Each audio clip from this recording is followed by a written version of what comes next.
Welcome to the Blind Spot, where I hope to help you find your focus. I'm Lydia, and today we're tackling a subtle but significant issue that impacts how we understand resilience, responsibility, and mental health: the overuse and perhaps misuse of the word trauma. In a culture obsessed with self-diagnosis and emotional validation, has this powerful word lost its real meaning? You spend any time on social media, in universities, or even just listening to cultural commentators, you've heard it. Everything seems to be labeled as trauma. A bad grade, a disagreement with a friend, seeing something upsetting on the news, or even mild professional disappointment. The word trauma has become a casual adjective to describe any negative experience. Now let me be clear. True trauma, the kind that involves life-threatening events, serious abuse, or devastating loss, is real, debilitating, and deserves serious clinical attention and compassion. It fundamentally rewires the brain and requires immense recovery. But when we begin applying the term trauma to simple stress, frustration, or discomfort, we commit two major errors, particularly from a conservative standpoint. First, it dilutes the genuine suffering of others. When a spilled coffee is described with the same language as surviving a serious car crash or military combat, the truly devastating experience of those with PTSD are diminished. We lose the linguistic tool needed to differentiate between profound psychological injury and everyday hardship. Second, it undermines personal resilience and grit. A conservative philosophy often emphasizes the role of the individual in overcoming adversity. By labeling every difficulty as trauma, we subconsciously encourage a victim mentality. It shifts the perception of an event from something difficult I must learn to overcome and grow from to a permanent injury that excuses me from responsibility or future performance. We are telling people they are psychologically broken when they may just be stressed, and in doing so, we rob them of the opportunity to develop true fortitude. This semantic inflation has a real-world cost, replacing necessary stoicism with an expectation of constant emotional cushioning.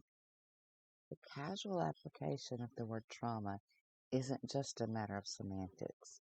It has tangible social and economic consequences. Think about our institutions. When universities prioritize protecting students from any form of discomfort or disagreement, dubbing opposing viewpoints intellectual violence or traumatic, they cease to be places of robust debate. They become safe spaces where critical thinking is sacrificed for emotional comfort. From a conservative view, this is the opposite of education. It's inoculation against reality. Furthermore, this trauma creep has implications for accountability. If negative consequences or stress in the workplace are quickly framed as a traumatic injury inflicted by a structure or system, it becomes harder to address poor performance or lack of effort. We risk creating a culture where personal failure is always attributed externally, removing the catalyst for self-correction and growth. The true problem with the overuse of trauma is that it conflates feeling with diagnosis. We are confusing the subjective experience of being upset with the objective condition of being clinically injured. We need to reclaim the vocabulary that allows for a nuanced discussion of mental health. Stress is a normal response to demands. Adversity is hardship that challenges but can strengthen. Grief and heartache is a natural emotional pain following loss. Trauma is a serious psychological injury requiring clinical intervention. By clarifying our language, we empower people to face stress without pathologizing it, reserving our compassion and clinical resources for those who truly need help recovering from devastating psychological injuries. We must teach the difference between injury and discomfort. Now let's bring this issue of suffering and resilience into sharp focus through a Christian lens. As Christians, we know that suffering is not optional. It's a guaranteed part of a broken world. The Bible doesn't promise comfort. It promises strength through tribulation.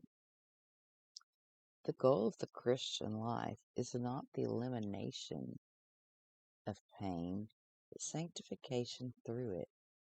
When we constantly reach for the word trauma to define every setback, we miss the biblical opportunity for growth.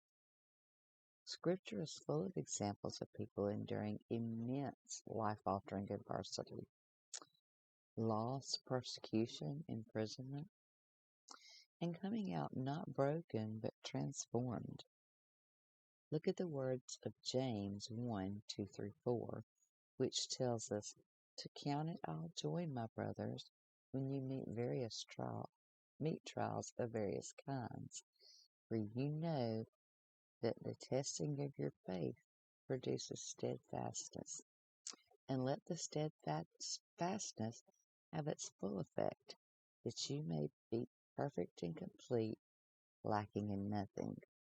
The modern cultural obsession with defining every challenge as a psychological injury stands in direct contrast to the scriptural call to find purpose in difficulty.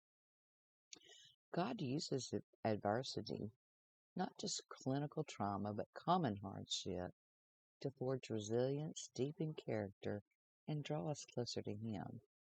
This doesn't mean we minimize pain or withhold compassion. On the contrary, we must minister to those who have experienced true trauma with grace and clinical care. But for everyday stress, our worldview provides a more powerful response than simple validation. It provides hope, endurance, and the promise that our suffering is temporary and serves a higher purpose. Our focus should be on trusting the sovereignty of God in all circumstances, knowing that our trials, whatever their severity, are being used to create something beautiful and lasting. Let us reserve the word trauma for the genuine injuries and lean on our faith to build true resilience in the face of life's inevitable challenges. Thank you for joining me today on The Blind Spot. Let's commit to using language with precision and leaning on faith to develop resilience. Please support continuing this content by engaging with this video or audio podcast. To offer more direct support, please join our Patreon community. Go to patreon.com/theblindspotpodcast to choose your focus level. A link is in the description. I look forward to seeing you in my next episode on the subject of the song Yankee Doodle. Thank you again for joining me, and keep searching to find your focus.